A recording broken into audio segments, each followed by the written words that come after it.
What's up guys, it's Tommy here and welcome to a major breaking news video. Man City are about to get relegated. We are less than a month away from the official verdict, but the big major breaking news is that Man City have launched another lawsuit against the Premier League, which is an absolute scandal. It's a disgrace that Man City just cannot accept their fate and they are trying every single legal avenue to try and attack the rules and override the rules before the verdict officially comes out so they can pump major huge sponsorship money into their club from their owners in a previously illegal way.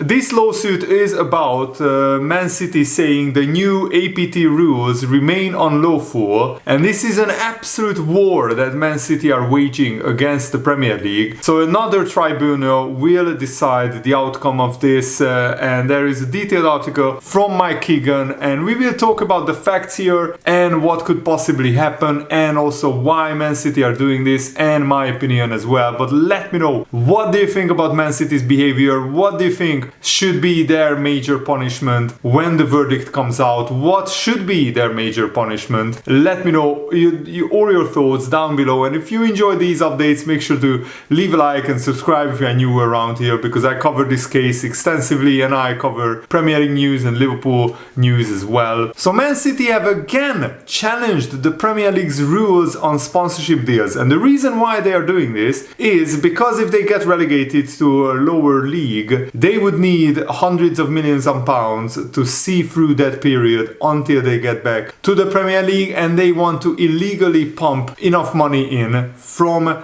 the state ownership sponsorship deals, through sponsorship deals, so they can weather the storm of this period of being in the lower leagues for potentially 2, 3, 4 years. So Man City will seek an arbitration hearing over amendments made to the associated party transaction regulations. And the Daily Mail is reporting that in the latest bombshell development, lawyers for Man City have informed the Premier League that they will seek an arbitration hearing over amendments made to the associated party transaction regulations, which has already been at the center of a long-running legal battle. And yes, some of the previous rules that the arbitration panel found elements of some of the rules that were unlawful, but the Premier League swiftly made a number of amendments which were then voted through by the majority of its clubs. So now the current rules were already amended by the Premier League, so they are legal, they are lawful, and Man City have no basis of suing the Premier League. At the time, Man City's legal counsel Simon Cliff, who is making an absolute fortune because of all these legal cases, he raised the prospect of further legal action should new regulations be rushed through. In a ferocious letter, Man City wrote a ferocious letter to all the other clubs,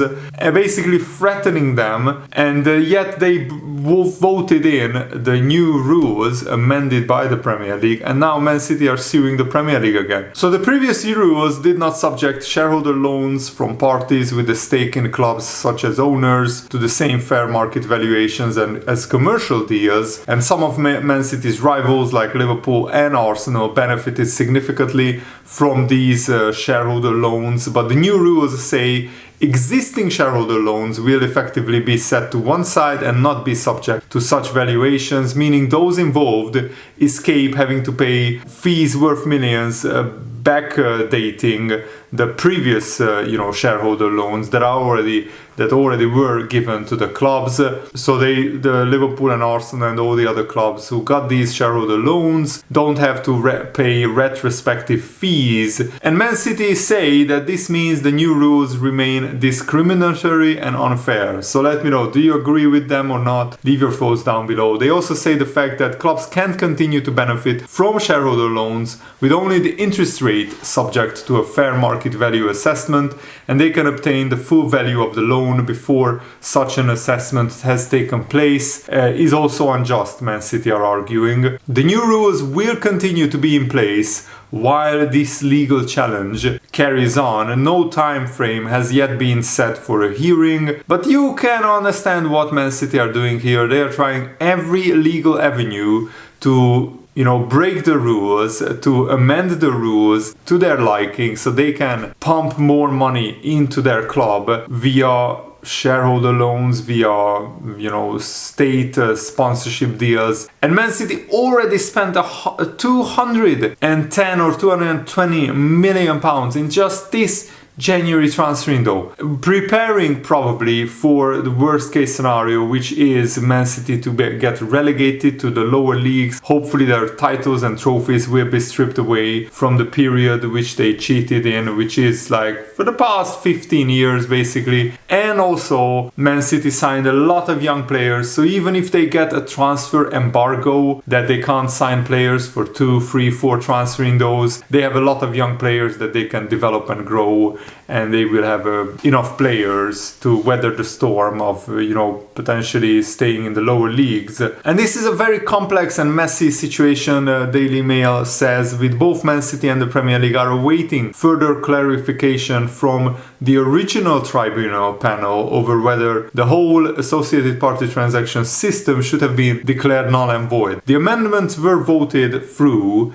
16-4, so 16 clubs voted against Man City, and City were only backed by Aston Villa, Nottingham Forest and Newcastle United. So those owners would benefit from state sponsorship deals, state sponsorships, contracts. Ahead of the vote, Aston Villa had written to clubs to warn them it was abundantly clear that any vote will result in immediate further litigation by Man City. And of course Man City had initially lodged a legal challenge last June after the Premier League rejected a huge deal from Etihad, which has the same owner as Manchester City. So that is not legal when those sponsorship deals are not fair market value. Man City basically wanted to pump hundreds of millions of pounds into their football club through their owner illegally, way above fair market value, which they have been doing for 15 years previously. But now finally the Premier League stood its ground and rejected that sponsorship deal. And Richard Masters, the chief executive of the Premier League, wrote to clubs this week to inform them of Man City's new challenge. He said, the Premier League remains strongly of the view that the amendments passed in November were lawful and these associated party transaction rules comply with all competition law requirements. We consider that the new arbitration must be resolved as soon as possible, and to that end we have agreed that the same tribunal should be appointed to hear the new case. The parties are currently corresponding in relation to further directions. A verdict is also expected on Man City's 115 breaches of Premier League rules in less than a month. That's what actually Guardiola said. But first, let's talk about this particular lawsuit that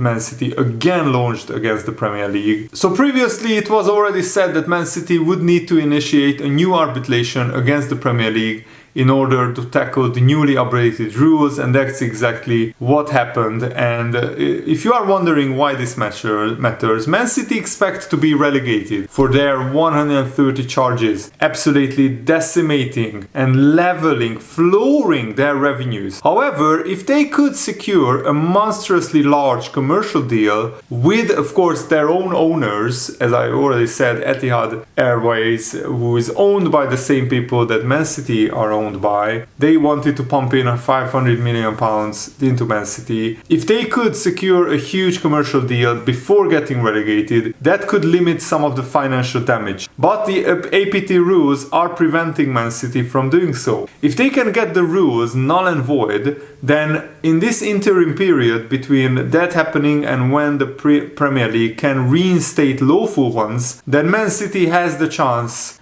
to just absolutely stack their coffers and inject hundreds of millions of pounds into their bank accounts so they can weather the storm even if they get relegated. Man City are in a desperate place right now. And it implies that the Man City know they are getting relegated. Why are they suing the Premier League otherwise if they are not worried about getting relegated? Does that tell us that relegation is the most likely scenario, or is it just Man City assuming relegation? So the fact of the matter is that Man City can't be expelled from the Premier League by the independent committee they can only recommend Man City getting relegated, and then the Premier League clubs would need to vote. But as you could already see, 16 clubs voted already against Man City, so independent committee can definitely suspend their games, and I believe exclude them from the competition until the conditions have been met.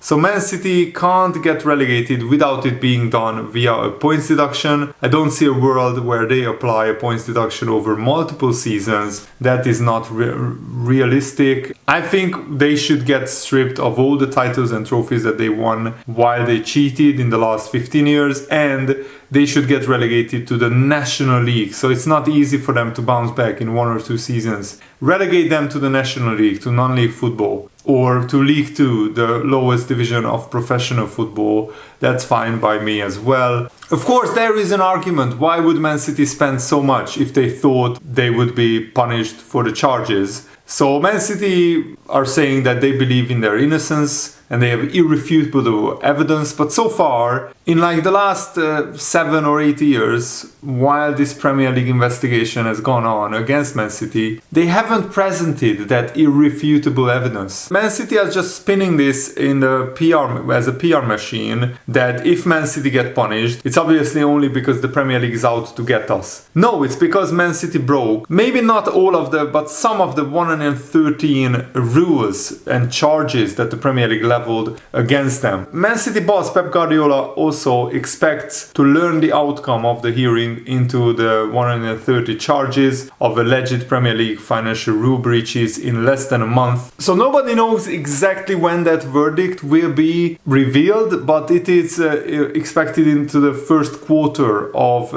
2025, so either February or March. Guardiola said, in 1 month I think there will be a verdict and a sentence. After that we will see my opinion of what happened so far. And of course Man City already bought in 4 new players over the past month. They spent 34 million on Kushanov, another 30 million on Vitor Reis, 63 million on Marmoush, and 50 million on Nico Gonzalez of Porto. It was the second biggest spend in the mid-season window by a Premier League club in the history of the league, behind Chelsea spending 275 million in 2023. And Guardiola said, in the past 5 years we are among the last among the top 6 for net spend. Even after what we have spent in this transfer window, we are away from Chelsea, Man United, Arsenal, Tottenham, even from Liverpool. The only reason why is we sell a lot in the last season. Yes, Man City sold a lot of players, especially Julian Alvarez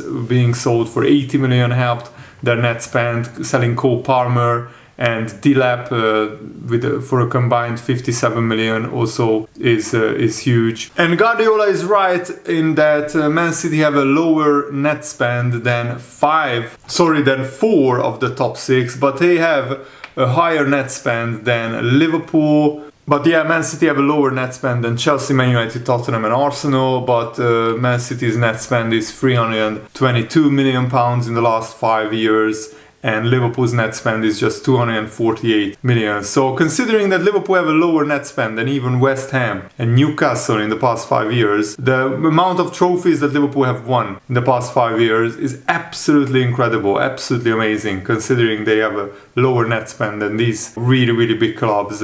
And even Newcastle and West Ham have spent more net than Liverpool. And an Arsenal fan said on social media, Man City clearly don't want to play by the rules, so why are they insisting on staying in the Premier League? They need to piss off to the United Arab Emirates League, where they can spend as much money as they want. I think Man City would gladly join the Super League if it was founded. They would gladly leave the Premier League if that was an option for them, if they got any of the similar revenues there that they get in the Premier League. So let me know, what do you think about this? What do you think about Man City's strategy of keep suing, throwing lawsuit after lawsuit at the rules, hoping that something will stick and they can illegally pump money into their own club via state ownership sponsorship deals before getting relegated, before their financial situation is decimated. Leave your thoughts down below. I cannot wait to read your comments after this video is uploaded and reply to some of you guys. I'm really looking forward to it. We always have a great discussion in the comments. Thanks for watching. Have a nice day. See you later, guys. Goodbye.